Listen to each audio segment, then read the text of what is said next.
তুঙ্গনাথ বিশ্বের সবথেকে উচ্চতায় অবস্থিত শিব মন্দির। আজকে চলেছি তৃতীয় কেদার তুঙ্গনাথের পথে। Hello everyone, welcome to my channel.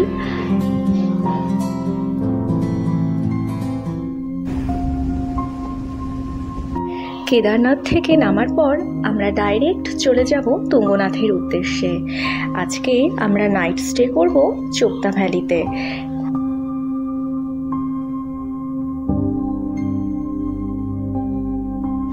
Ukhimath থেকে তুঙ্গনাথের দূরত্ব প্রায় 30 কিলোমিটার। আপনারা হরিদ্বার থেকে ডাইরেক্ট উখিমঠে এসেও নাইট স্টে করতে পারেন। এখন আমরা চলে এসেছি উখিমঠের ওমকারেশ্বর মন্দিরে। এই মন্দিরে কেদারনাথকে 6 মাসের জন্য গ্রীষ্মকালে রেখে দেওয়া হয়। এখানেই রয়েছে শ্রীকৃষ্ণের নাতি অনিরুদ্ধ এবং উষার বিবাহস্থল। এছাড়াও এখানে রয়েছে পঞ্চপাণ্ডবের বিভিন্ন অস্ত্রগুলি।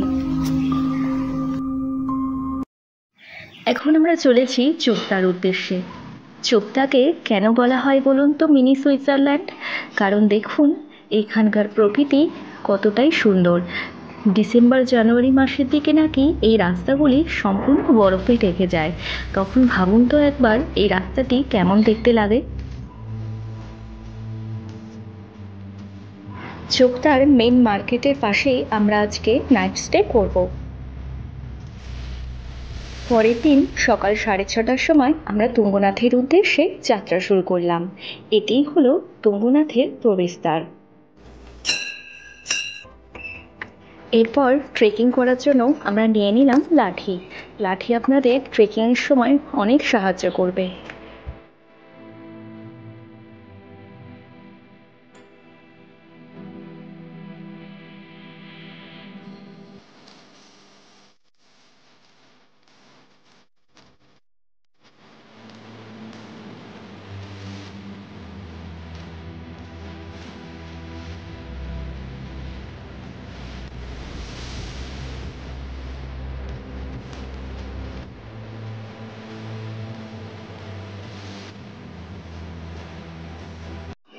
একটা কথা আপনাদের জানিয়ে রাখি, চোপতা ভ্যালি অপূর্ব সুন্দর, কিন্তু এইখানে নাইট স্টে করলে কিছু প্রবলেমের সম্মুখীন হতে হবে। কারণ সানসেট হওয়ার পরে এখানে কোনো কারেন্ট থাকে না, এবং যেহেতু প্রচণ্ড শীত থাকে তাই জন্য গরম জল ছাড়াও কিছু ব্যবহার করা যায় না। তবে হোটেলে আপনারা 100 টাকার বিনিময়ে 1 বালতি করে গরম জল পেয়ে যাবেন। তুঙ্গনাথ এবং চন্দ্রশিলা ট্রেকিংয়ের সময় আপনারা মনে করে পাওয়ার ব্যাংক এবং রেনকোট সাথে করে নিয়ে আসবেন। না হলে মোবাইল বা ক্যামেরা কিছুই চার্জ দেওয়ার জন্য আপনারা কিন্তু নাও পেতে পারেন। তুঙ্গনাথের এই যাত্রাপথ কেদারনাথের ওয়াইল্ড লাইফ স্যাংচুয়ারির আওতার মধ্যে পড়ে। এই জন্য এইখানে একদম প্লাস্টিক বর্জনীয়।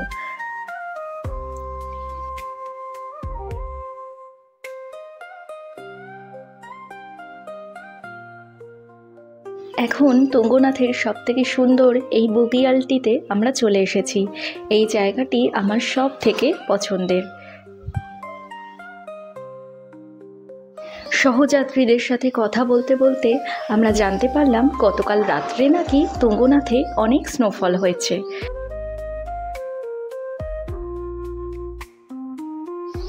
চোপতা থেকে তুঙ্গনাথ মন্দিরের দূরত্ব 4 কিলোমিটার। এই 4 কিলোমিটার আপনারা পায়ে হেঁটে কিংবা ঘোড়ায় বা খচ্চরে যেতে পারেন। আমরা হেঁটে হেঁটেই এই পুরো রাস্তাটি কভার করেছিলাম। ওই যে দূরে এখন দেখা যাচ্ছে চৌখাম্বা পিক।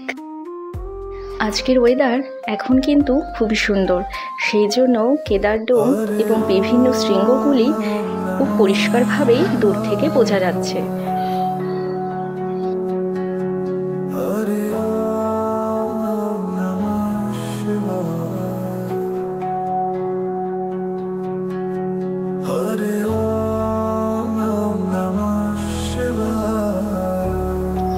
আমরা যতই উপরে উঠছি তত যেন বরফ দেখতে পাচ্ছি।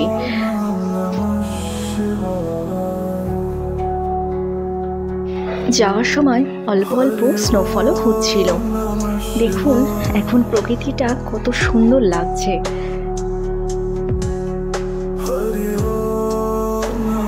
কিন্তু এখন যাত্রাপথ অনেকটা দুর্গম হয়ে উঠেছে, কারণ বরফগুলি গলতেও শুরু করে দিয়েছে এবং পায়ের তলায় কাদা এবং পিছল হয়ে যাচ্ছিল।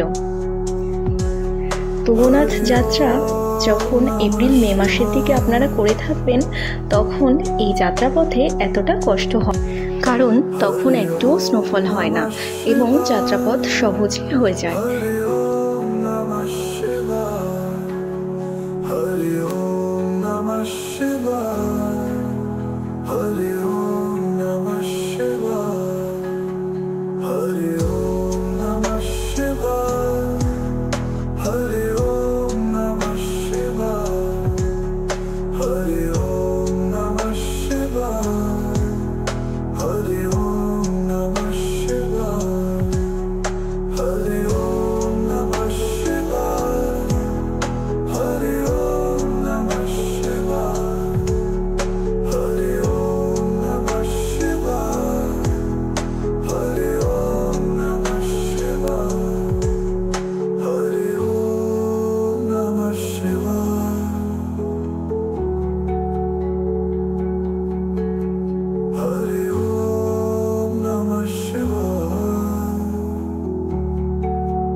আমরা যতই ওপরের দিকে এখন হেঁটে চলেছি, পথ যেন একদম খাড়া হয়ে যাচ্ছে।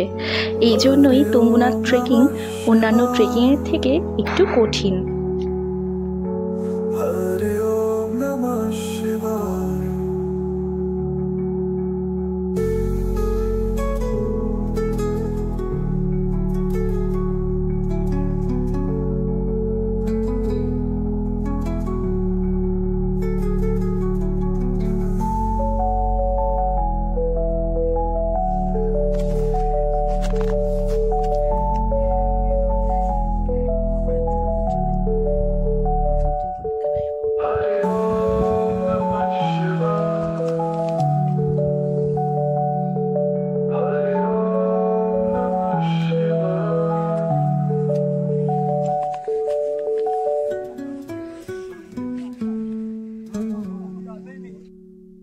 প্রায় 3 কিলোমিটার হাঁটার পরে আমরা একটু টি ব্রেক নিয়ে নিলাম।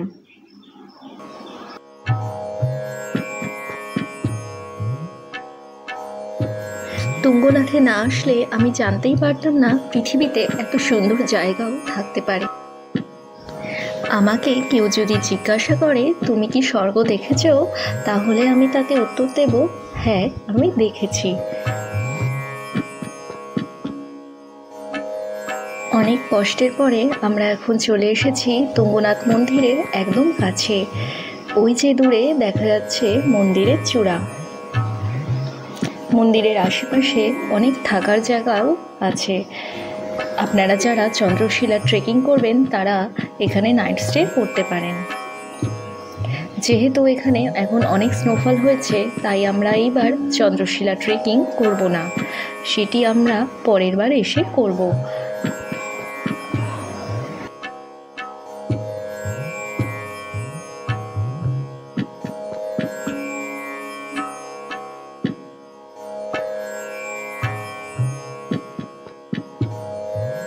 অ্যাট লাস্ট আমি এসে পৌঁছলাম তৃতীয় কেদার তুঙ্গনাথে, যেখানে রয়েছে স্বয়ং বাবার বাহু বা হাত।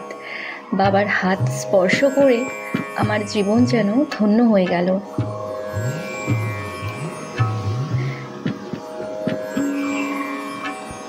ভিতরে গিয়ে খুব সুন্দর করে আমরা পুজো দিয়েছিলাম এবং বাবার ওই মূর্তিতে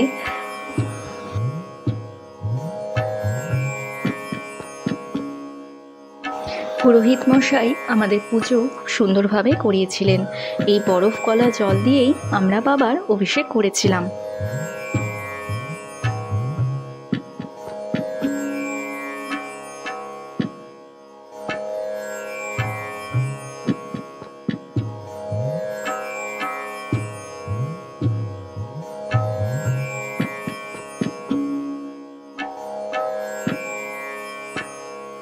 সুন্দর করে পুজো দেওয়ার পরে আমরা তুঙ্গনাথে বেশ কিছুটা সময় কাটিয়েছিলাম। এই সময়ের কথা সারা জীবন আমাদের মনের মধ্যে গেঁথে থাকবে।